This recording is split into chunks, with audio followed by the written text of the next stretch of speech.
So, Jehan, thanks a lot for coming today for HUBtalk.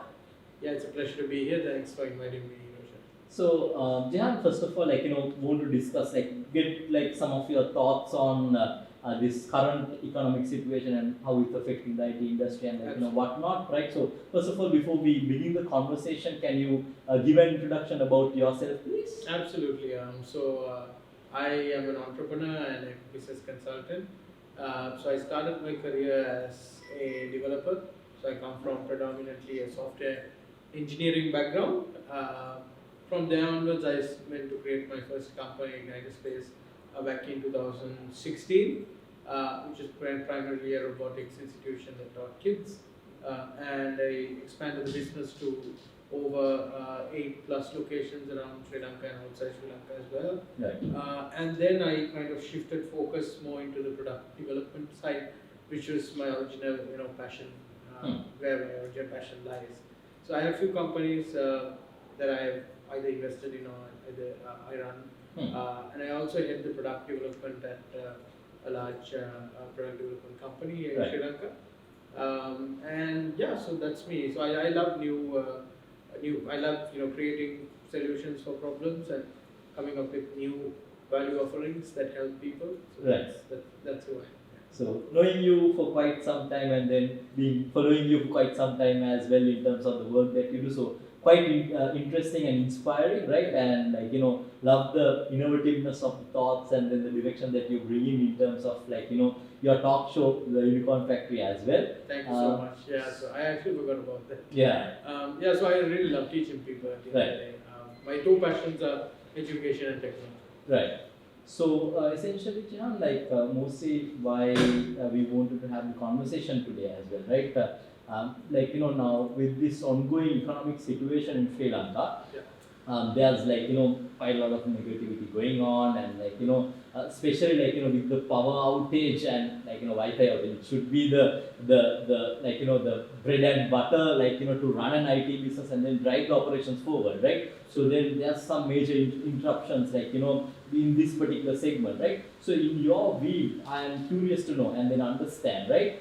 You being in the IT sector, what are your views on this current situation? And what sort of an idea do you have in terms of its effect towards the IT industry in whole? Yeah, I mean it's definitely tough times. That goes without saying.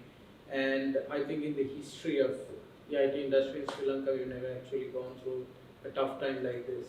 Most industries, especially due to COVID that we experienced last year, had a big problem when it comes to bringing in work. You saw how affected industries such as the apparel industry were, especially when it comes to losing work, problems with people, and of course problems with resources. But the IT industry never actually took a hit. Even the resourcing issues of getting people to come into work was quickly solved by work from home. So work from home is not something which is actually new for the IT industry, because it already had values in the industry itself that enable people to work remotely, and not just remotely, to work with very less supervision. Yeah. Because when it comes to IT industry, especially how we work, we have tools, we have processes and frameworks that enable people can guide themselves. And if you instill in the right values in your employees, they can actually self-guide themselves, and you can work without any lack in productivity. So the IT industry did not take a hit at that point, but it did, even though there was a bit of a confusion immediately soon after it happens. For sure, what to do, but that definitely was. And I mean, don't get me wrong. I'm not saying it didn't affect anybody. Like obviously, smaller companies didn't have an issue. Like if you look at the small scale freelancers and smaller firms, they definitely had an issue. But talking about more stabilized average. But immediately, even them, I believe they took they up, did right? They had a culture shock, especially. Right? But again, then as you said, adapted quite fast. But right now, the situation that is kind of unavoidable in lots of sense, because right now, and we can see that with revolution happening literally on the streets. It's right now that people who are from the middle and upper classes, when it comes to the economic level, is starting to get affected, especially because of the power crisis, the energy crisis, and especially because of this lines culture, the polling culture, right? That kind of really frustrated not just on one side the consumers, people who was using these services, and on the other side the companies that were kind of had to run, right, had to operate during these tough times, having no power, not being able to actually ask people to come into work or work from home. The work from home was disrupted. So definitely right now it's a big challenge for the IT industry. But one good thing, and this is not one good thing, the great thing is that so far we've never had a problem when it comes to, we haven't had a major problem when it comes to bringing in work, right? The work keeps on coming in. Especially, one of the best testaments for this is this concept of pegged salaries that's going on around. Like most companies are adopting it, so that how pegging works, right? I'm not going to explain that, but essentially, an employee working for an IT industry organization in the IT industry will not feel inflation because their salary is dynamic. So things like this, the IT industry is able to do because work keeps coming in. Now, this is where things get tricky right now. With instability in government and instability of economy, there is a major issue when it comes to continuous work coming in and continuous FDIs that will come in, new sources of investment. So this is where I think we need to be very careful. And I think the tech industry is doing whatever it can, but it's a bit of a tough time. Yes. So thanks, Jehan. So then, at the same time, a lot of the notion that's going on around the whole country is quite a negative aspect, right? I mean, I don't know if I'm being too optimistic or so, right? But at the same time, I would like to take an optimistic approach towards this, right? So then, if we are to look at this situation from an optimistic angle, right? In that direction, what sort of solutions, right? What sort of optimistic solutions can we see towards the recovery of the IT industry? I really love the question, right? Because not just question, your overall thinking, the fact that we need to be optimistic towards this. Look, we have great talent in Sri Lanka. That we don't need to argue about that. That's for sure. The problem that we are having though is the brain drain. People leaving the country for different opportunities. That unfortunately sometimes we cannot stop.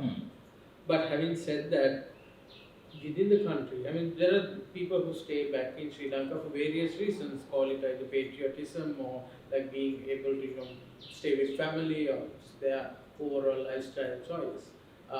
And I 100% commend these people who are staying back to actually work through the tough times. Because if you look at history, if you look at economic crises, if you look at recessions, businesses, people who are able to survive that, they become stronger than ever.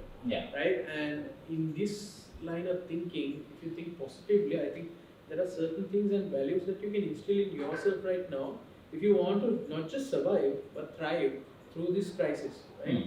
I think the first thing is you really need to understand that, and this is a common problem that I think most of people here, not just Sri Lanka, but this common age group thinks that things will be handed to you on a plate, right? In Sri Lanka, we've been brought up in an education system, or rather a system that gives everything for free. From the point you are born, you're born in a hospital, and we have free healthcare, right? You don't need to pay, and that you go to school, and that's paid for. You go to university, that's paid for. You don't really need to pay for anything, right? I'm not telling everybody, but you know how the system works. And then you expect things to be handed to you on a plate. You expect people to do your work for you, right? Your work for you. So that sort of attitude is something that needs to change. Right? We can see most of state universities, and don't get me wrong, I have a lot of friends in state universities, just leave the country. Just imagine how irresponsible that is. The state pays for education. Within 2 years of graduation, or within less, you leave the country, right? There's a massive brain drain, the use of taxpayers' money, right? If I had any sort of policy, and this may be controversial, what I'm going to say, I would impose a restriction, say that if you studied for free, you need to serve the country that paid for your education. So this sort of attitude change needs to be there. This responsibility of actually giving back, because you can't expect government and everybody to do everything for you. So having said that, something that you can really apply is, right, let's say there's a power cut at home. You're an employee, right, working for an organization. If your attitude is that All right, there's no power, you will not work, right? You need to remember that when you don't work, yes, you are as an employee, okay, like, right, there is a problem, there is no power, there's a logical issue or a practical issue that you cannot work. But just, you need to imagine the fact that when you don't work, you are affecting the organization that you're working for because you're not giving that output. Not just that, but your own personal self, because one day you don't work is one day you don't perform, and that day you don't perform will affect your career as a whole, right? So I've gone to cafes and co-working spaces over these times of these hard times with power at home. And I see people coming in and still working, taking their calls. I've seen teachers conducting online classes, and that's so inspiring to see. So that's the sort of attitude change. That's my first advice, right? Do that extra step. Maybe your company is not paying you to go to a cafe, but if you can, you don't have to go and work at a cafe. Maybe go to a friend's place or somewhere there is power, right? This is just a very specific example, but that sort of attitude change. That okay, I will, regardless of my challenges that is shown around, I will not give excuses. I will do whatever it takes on my side to perform. And I think as a youth of this country, that's something that they really need to think about, right? Because the truth of the matter is that I love your optimism, but there are certain things that we can't control. And right now, where the country is heading in terms of the economic direction, it's 100% uncertain. Instability in government, right? Instability in overall socio-economic status. So there are things that we can't control and things we can't predict. So I think what we can predict and what we can control is the outcome of ourselves. It's not being selfish.